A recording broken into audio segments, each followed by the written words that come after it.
के भइरहेछ यहाँ सुनौ है त मेरै मुखबाट। हाहा। हेलो वेलकम सबैजनालाई। यो चाहिँ नर्भस मी, जसलाई चाहिँ क्यामेरा अगाडि बोल्दाखेरिमा के भएको जस्तो फिल भइरहेछ। आज चाहिँ हाम्रो कम्पनीमा इभेन्ट छ, त्यही इभेन्टको लागि चाहिँ आज शनिबार, त्यही इभेन्टको लागि चाहिँ जाँदैछु। अलिकति हतार भयो, त्यही भएर अलिक छिटो पाइलाहरू चाल्दैछु। इभेन्ट चाहिँ कस्तो भनेदेखि यो अलि न्यू इयर भयो नि त, अनि एउटा स्टुडेन्ट भन्न आएछ, एउटा युनियन रहेछ कम्पनीमा चाहिँ, अनि त्यो युनियनले चाहिँ अर्गनाइज गर्नला रहेछ। कस्तो हुन्छ चाहिँ थाहा छैन, तर एउटा सिम्पल इमेज भनेको चाहिँ कस्टमरहरू आउँछन् रे, अनि त्यसपछि स्टलहरू हुन्छ अरे फुडको, अनि त्यसपछि चाहिँ मेरो काम के हुन्छ त्यो पनि थाहा छैन, तर स्टाफ चाहिँ हो एकजना म। अब हेरौँ त्यहीँ गएर चाहिँ अब थाहा हुन्छ के हुन्छ भन्ने चाहिँ। सँगै जाउँ है त। साथीहरू चाहिँ अगाडि गइसके, म चाहिँ अलिकति ढिला भयो, उठ्नै ढिला भयो। त्यसपछि तयारी हुँदा पाइलाहरूसँगै सासको गतिहरू पनि बढिरहेको अवस्था। हाहा। हुन त तयारी हुन त खासै टाइम लागेको त होइन, उठ्न चाहिँ ढिलो भएको। ठिकै छ, जे भए पनि अब भेट्छु होला अलिक छिटो हिँड्यो भनेदेखि चाहिँ। त्यो कम्पनीहरूमा चाहिँ यस इभेन्टहरू चाहिँ भइरहेको छ। पहिला पनि एउटा दुइटा इभेन्टहरू चाहिँ भएको थियो, तर त्यसमा चाहिँ हामी एज अ भिजिटरको रूपमा चाहिँ पार्टिसिपेट भएको थियौँ। र योपल्ट चाहिँ धेरै त भएको छैन आएको, त्यो कम्पनीमा काम गरेको भर्खर 8-9 महिना जति भयो, तर योपल्ट चाहिँ एज अ स्टाफ त्यो अर्गनाइजेसन मेम्बरको रूपमा चाहिँ पार्टिसिपेट हुँदैछु। पहिलो अनुभव हो, हेरौँ कस्तो हुन्छ।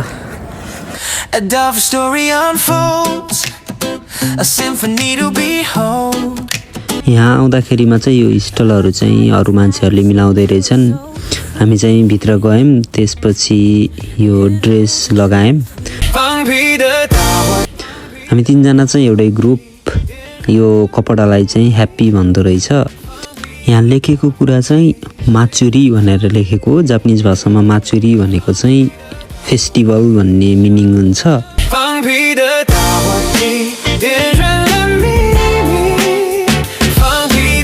अनि यो अगाडि चाहिँ फुजिदेङ्की नौर्यो माचुरी भनेर लेखेको छ, त्यही कम्पनीको नाम, अनि त्यही फेस्टिभल भनेर लेखेको हो।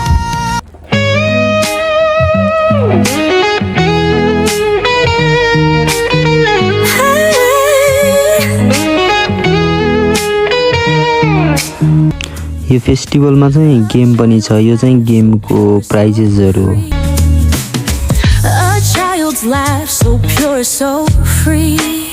अहिले चाहिँ सबैजनाले तयारी गर्दैछौँ। सबैजनाले आफ्नो आफ्नो स्टलहरू मिलाउने सजाउने गर्दै हुनुहुन्छ। यो साइड भनेको चाहिँ कस्टमरको लागि खाना खानको लागि हो, अनि त्यो बिचमा चाहिँ हिटर पनि राखेको छ, त्यहाँ हिटर जोडेर। यहाँ चाहिँ स्टाफहरू गएर खाना चाहिँ पाउँदैन, स्टाफहरूको चाहिँ छुट्टै ठाउँ छ खाना खाने। यो चाहिँ कस्टमरहरूको लागि मात्र। कम्पनी लास्टै ठुलो छ, अनि एकदम धेरै मान्छेहरू, अनि एकदम धेरै डिपार्टमेन्ट छ। अनि यो इभेन्टमा एज अ अर्गनाइजर जोइन हुनुभएको मान्छेहरू पनि हामी नेपालीहरू बाहेक, अनि हामीलाई चाहिँ यो इभेन्टमा जोइन हुनको लागि हेल्प गर्नुभएको 1-2 बाहेक अरू कोही पनि चिनेको छैन। यहाँ चाहिँ सबैजना नयाँ हो, तर एकदम फ्रेन्डली इन्भाइरोमेन्ट भएको कारणले गर्दाखेरिमा त्यस्तो घुलमिल हुन खासै समस्या चाहिँ भएन, रमाइलै भयो जे होस्।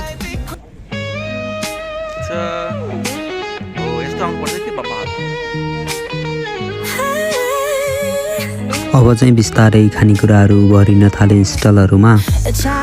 त्यो सब खानेकुराहरू हो। यहाँ यता यो साइडमा चाहिँ धेरै जस्तो खानेकुराहरू छ, अनि अगाडि चाहिँ बसेर खाने ठाउँ छ। हो उता अगाडि चाहिँ बसेर खाने ठाउँ हो।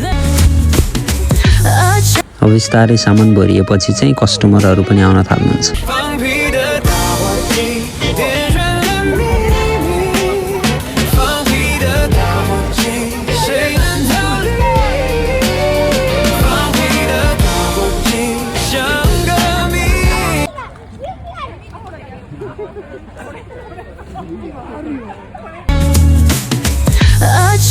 हामी दुईजना चाहिँ नेपाली, 3 जना छौँ छन त अर्को एकजना साथीसँग चाहिँ फोटो आएको छैन होला सायद। Don't overthink it. Just enjoy it.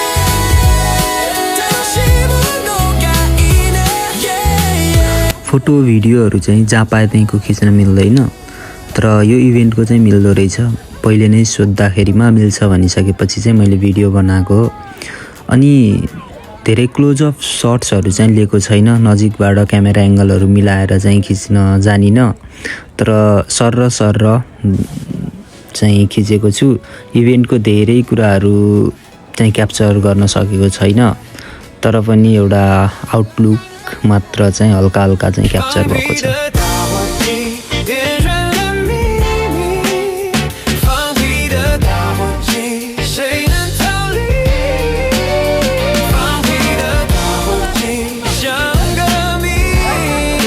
यो चाहिँ अगाडि साइडको स्टेज हो। अहिले गेम खेलाउनको लागि चाहिँ खाली गरेर अनि त्यहाँ गिफ्टहरू राखेको छ।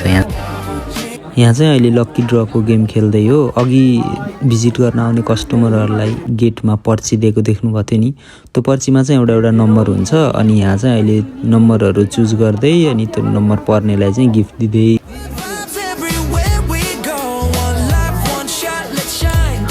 उहाँ अगाडि स्टेजमा उभिराख्नु भएको मान्छे चाहिँ हामी बस्ने सिटीको काउन्सिल मेम्बर।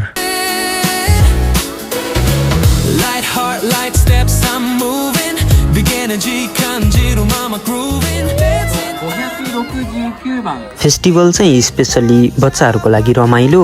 टोलछिमेकको लोकल मान्छेहरू एकै ठाउँमा ग्यादर भएर सँगै बस्ने अनि खाने अनि न्यू इयरको शुभकामना आदान प्रदान गर्दै इन्जोय गर्ने टाइपको फेस्टिभल रहेछ। नेपालमा पनि धेरै इभेन्टहरूमा पार्टिसिपेट भएको अनुभव त छ, तर पनि यसरी फरक ठाउँमा, फरक इन्भाइरोमेन्टमा, फरक कल्चर, फरक भाषा भएको मान्छेहरूको बिचको फेस्टिभलमा चाहिँ पार्टिसिपेट हुँदै गर्दाखेरिमा एउटा नयाँ अनि फरक अनुभव चाहिँ पाइयो जिन्दगीमा। रातिको समयमा भोइस कभर गरेको भएर आवाज चाहिँ खुलेर आइरहेको छैन, एकदम कन्जस्टेड टाइपको आइरहेछ। त्यही पनि यतिन्जेलसम्म सुनिदिनु भएकोमा धेरै धेरै धन्यवाद।